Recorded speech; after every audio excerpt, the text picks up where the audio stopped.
제가 이분의 글을 읽고 많이 공감을 했습니다. 이분의 마음을 담아서 대독하도록 하겠습니다.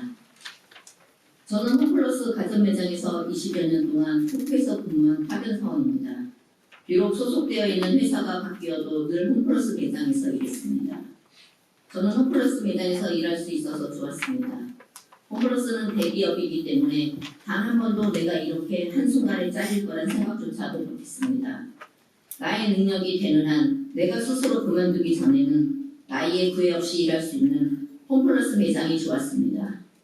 일을 하다 보니 어느덧 어린 자녀들이 성인이 되어 시집장가를 갖고 그래도 일할 수 있는 직장이 있어 좋았고 같은 식구처럼 지내는 동료들이 있어 즐거운 생활이었습니다.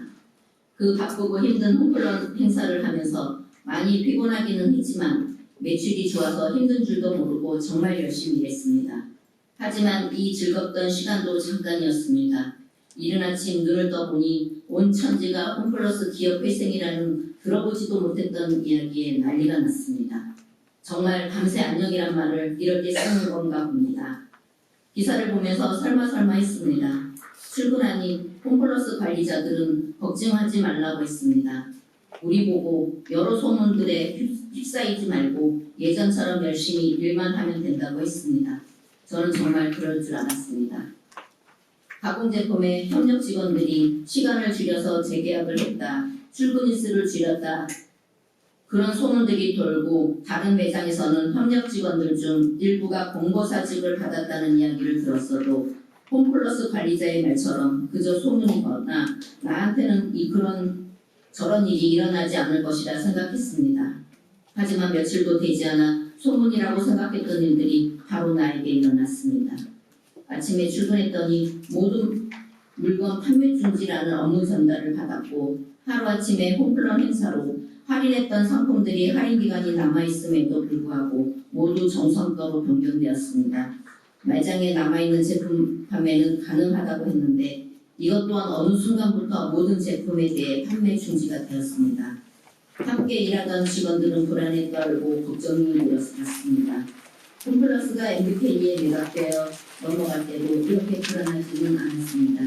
그런데 기업 회생을 실천하자마자 한순간에 20여 년간 일을 한 모든 것들이 사라지는 것 같았습니다. 판매가 없으니 매출이 없고 매일매일 출근하는 날이 가시방석이었습니다. 이런 상황에서 회사가 우리를 그대로 고용해 줄지가 걱정이 되었습니다. 하루하루 가슴 졸이며 지내던 며칠 전 회사로부터 출근하지 말라는 청천벽력과 같은 이야기를 듣고 하늘이 무너지는 기분이었습니다. 그 잘나가던 홈플러스가 무엇 때문에 이 지경이 되었는지 이해할 수가 없었습니다. 제 좁은 소견으로 이해를 못하는 것일 수도 있겠지만 대기업 홈플러스가 이렇게 쉽게 무너질 수가 있나?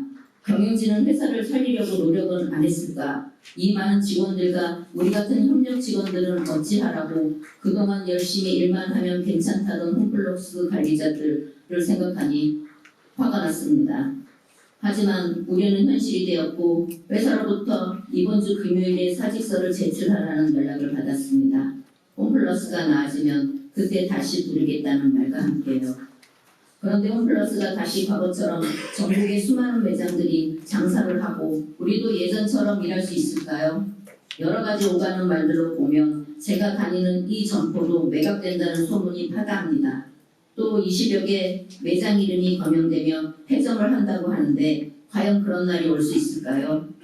그래도 홈플러스를 다니며 아이들 키우고 직장 동료들과 함께 울고 웃으며 소중한 추억을 쌓아왔던 시간들이 홈플러스와 함께 사라지지 않기를 기원합니다.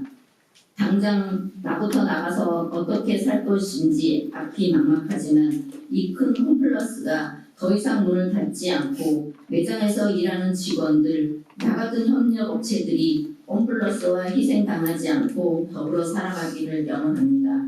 그 과정에 홈플러스가 과거와 같이 회생한다면 회사의 말대로 다시 나를 불러주면 좋겠습니다. 시간이 너무 많이 지나서 더 늦기 전에 그런 날이 오기를 희망합니다.